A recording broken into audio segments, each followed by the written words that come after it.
I would say for the audience, what you should understand is like the number of people that come to me with a hormonal imbalance is plus 90%.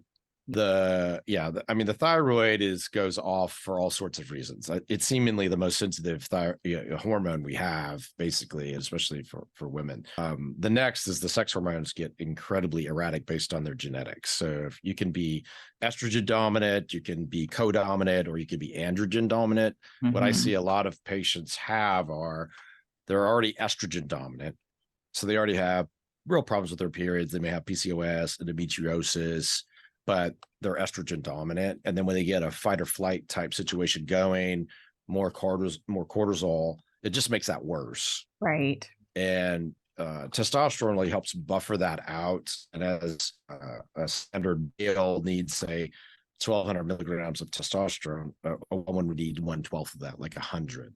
But when we look at their sex hormone levels, they're typically high estrogen and very suppressed testosterone. And so what, there's no buffer then. So then all the effects of cortisol and estrogen are actually worse because they're not being buffered out at all by testosterone.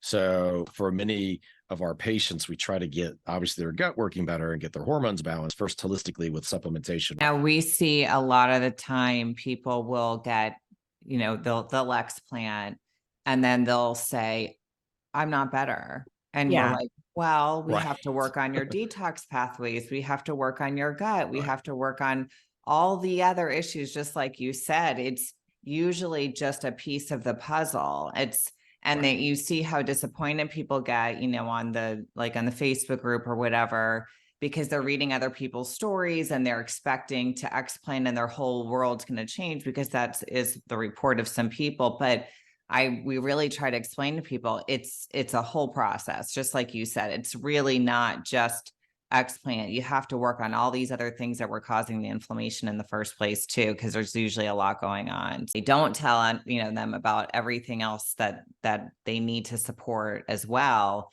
And then people will get disappointed with their results if all they're doing is explanting with no other support.